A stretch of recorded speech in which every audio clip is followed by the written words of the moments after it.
ሻሎም ሻሎም ሻሎም ቤተሰብ እግዚአብሔር አምላኽ ሰላም ጸጋናይ ክርስቶስ ምስ ኩልኩም እዩ አና ሓውኹም ሰላሐዲን ካብ ንክርስቶስ ዝገልጽ ትውልዲ ዓለም ለኻዊ ቤተ ክርስቲያን ስቶክሆልም ስዊድን እዚ ናይ መዓልቲ ቃል ድብል ፕሮግራምና ንጎ ድወርድ ሰዓት 5 ናይ ንጎ ድወርድ እዩ ስለዚ ንመዓልትኩም ዝኸውን አእምሮኩም ሓሳብኩም ልብኩም አበርቲዕኩም ድውዕል ቃል ህይወት እንካፈለሉ ፕሮግራም እዩ እቶም ነዚ ፕሮግራም ሓደሽቲ ዝኾንኩም ሰብስክራይብ ብምግባር አብታደወል ብምጽቃት ቤተሰብ ናይ ቻናል ኩኒ ይኹም ኩሉ ግዜ ወርድ ኮሎ ቀልጢፉ ናባኹም ክመጽኩም እዩ ኢየሱስ ጎይታ እዩ ሎም እንካፈሎ ቃል ከም ዝብል ነዚ መዓልቲ ዝኸውን ንአምላኽ ኩሉ ግዜ አብ ቅድሜና ንርአዮ ዝብል እዩ ንአምላኽ ኩሉ ግዜ አብ ቅድሜና ንርአዮ ንአምላኽ ኩሉ ግዜ አብ ቅድሜና ንክበሮ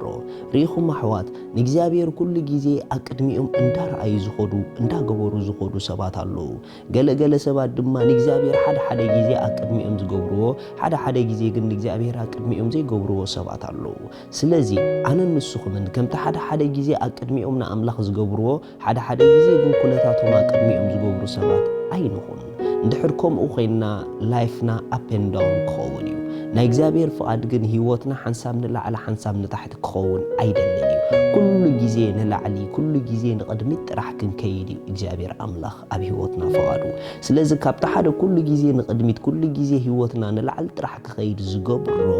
እንተደኣ ኩሉ ግዜ ከቋርጽና ንእግዚአብሔር አብ ቅድሜና ንገብሮ ኮይና እዩ ንእግዚአብሔር አብ ቅድሜኻ ምግባር እንታይ ማለት ምዃኑ ክነግረኩም እየ መጽሓፍ ቅዱስ መዝሙር ዳዊት ከምዚ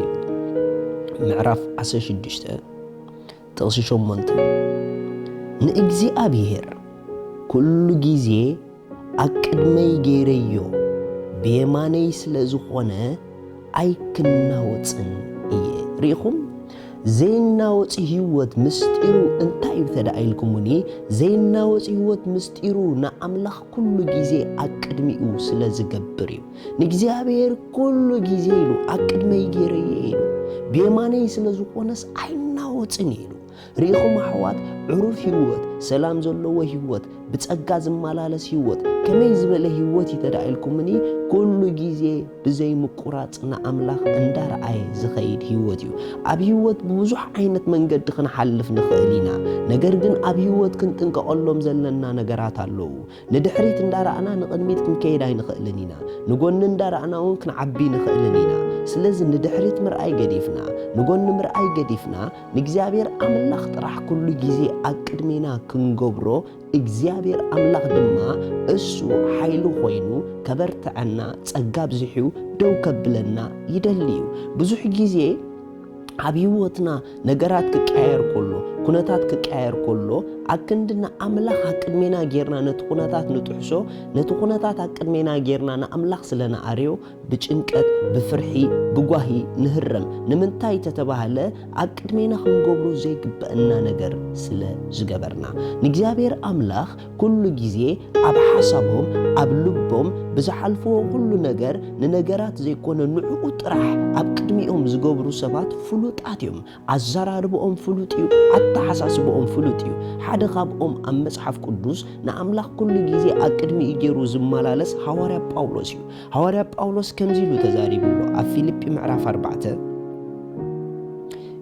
ምዕራፍ 4 ካብ ጥቕሲ 12 ትሕት ምባል እፈልጥ ሕልፍን ትርፍን እፈልጥ ጽጋብን ጥሜትን ምስ ትርፉ ምህላውን ስእነትን አብ ኩሉን ብኹሉን ልሙድ በቲ ሓይሊ ዝህበኒ ብክርስቶስ ንኹሉ እኹእለ ረእይዎ ዝሰብ ብሕልፍን ትርፍን ሓሊፍ እዩ ብስእነት ሓሊፍ እዩ ብጥሜት ሓሊፍ እዩ ብልዕል ምባል ብትሕት ምባል ሓሊፍ እዩ ነገር ግን አብ ኩሎም ዝሓለፎም ጎደናታት ንእግዚአብሔር አብ ቅድሚኡ ዝገበረ ሰብኣይ ስለ ዝነበረ አብ ኩሎም ዝኣተዎም ጎደናታት ንአምላኽ አብ ቅድሚኡ ካብ ምግባሩ ዝተላዕለ በቲ አምላኽ ዝቦ ሓይሊ ንኹሎም ጥሒስዎም ይወፅዩ ኣብዞም ኩሎም ዓይነት ናይ ህይወት ገጠመኝ ናይ ህይወት ጎደናታት ኣይተተሓዘን ንምንታይ ተተባሃለ ነቶም ዝሓልፎም ዝነበረ ጉዳያት ዘይኮነ አብ ቅድሚኡ ዝገብሮም ዝነበረ ኣብቶም ጉዳያት ንኸኣልነት አምላኽ ንጸጋ አምላኽ ንዕቤት አምላኽ ቅድሚኡ ዝገብር ነይሩ ሪኢኹም አሕዋት ኩሉ ግዜ ንአምላኽና አብ ቅድሜና ማለት بحسابنا بلبنا نكجابير طرحنا حسب سبات انت دقاقوينا اب كلنا حلفو قودنا عقمي نسأننينا رديئت اي نسأننينا طبب اي نسأننينا نمنتاي تتبهله اب كل هيوتنا اب لبنا اب حسابنا اب امرونا املاخ سلزولو ስለዚህ ሐዋርያ ጳውሎስ ኩሉ ጊዜና አምላኽ አቅድሚኡ ዝገበረ ሰብ አይ ስለዝነበረ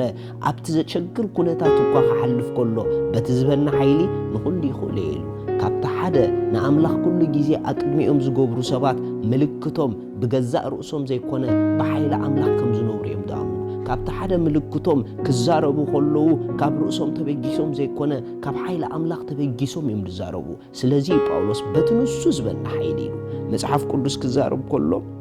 ካብ ካልኣይ ቆሮንጦስ ከም ዝብል ቃል ኣሎ ካልኣይ ቆሮንጦስ ምዕራፍ 3 ካብ ጥቕሲ 4 በክርስቶስ ግና ኣብ ኣምላኽ ከም ዝበለ እምንቶ ኣላትና ክእለትና ካብ ኣምላኽ ደኣዩ እምበር ካብ ርእስና ገለ ከም ዘምፃና ሓንቲ እኳ ክንሓስብ ኣይከኣለና ርኢኹሞ ኩሉ ጊዜ ንኣምላኽ ኣብ ልቡ ኣብ ሓሳቡ ኣብ ቅድሚኡ ገይርዎ ዝኸይድ ሰብኣይ ስለ ዝኾነ ኩሉ ጊዜ ክእለቱ ካብ ገዛእ ርእሱ ዘይኮነ ካብ ኣምላኽ ምዃኑ እዩ ዝኣምን ነይሩ ስለዚ ኣይክእልን እየ ምናምን ድበሃሉ ቋንቋ ይነበሩን ንምንታይ ተተባሃለ ንኣምላኽ ኣብ ቅድሚኡ ዝገበረ ካብ ሓይሊ ኣምላኽ እዩ ኣብ ህይወት ዝብገስ ስለዚ ሓፍተይ ስለዚ ሓወይ ኣቦይ ኣደይ ንተሓልፍዎ ዘለኹም ነገር ኣብ ቅድሚኹም ኣይትግበርዎ ንኣምላኽኩም ግን ኣብ ቅድሚኹም ግበርዎ ብፀጉኡ ብሓይሉ ብኸኣልነቱ ብቐሊሉ ካብቲ ጉዳይ ክትወፁን ንቕድሚት ክትከዱን ኢኹም ኢየሱስ ጎይታ እዩ ኩልና ሓቢርና ከምዚልና ንጸሊ ሰማያዊ ኣቦይ ንኹሉ ዘኽእል ሓይሊ ስለ ዝሃብካኒ ብክርስቶስ ካብ ሰዓርቲ ስለ ዝበልጽ የመስግነካ ኣለኹ በቲ ትህበና ሓይሊ ንኹሉ ስለ ዝኽእሎ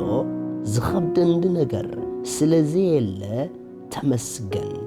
አሜን ኢየሱስ ክርስቶስ ጎይታ እዩ እግዚአብሔር ኣብ ህይወትኩም ንጎይታና ኢየሱስ ክርስቶስ ደይ ተቀበልኩም ወሲንኩም ሰባት እዛ መዓልቲ መዓልቲ መድሓንኩም ያ እዛ መዓልቲ መዓልቲ ዕረፍትኩም ያ እሞ ኣይተሕልፍዋ ሎሚ ወሲንኩም ንጎይታ ተቀበልዎ ክትቀበልዎ ወሰንኩም እዛ ጸሎት ምሳይ ጸልዩ እግዚአብሔር አቦ ስለ ወድኻ ኢየሱስ ክርስቶስ የመስግነካ ኣለኹ የአምን ኣለኹ ኢየሱስ ክርስቶስ ስለ ኃጢአተይ ከም እተሰቕለን ኩሉ ዋጋ ኩሉ ዕዳ ከም ዝኸፈሎን ከም ዝሞተን ብሳልሰይቲ መዓልቲ ኣምላኽ ካብ ምውታት ከም ዘተንስኦ የአምን ኣለኹ ንጎይታና ኢየሱስ ክርስቶስ ብምእማነይ ካብዛ ሰዓት እዚኣ ሓድሽ ፍጥረት ኮይነ ኣለኹ ብደሙ ካብ ኩሉ ሓራ ኮይነ ኣለኹ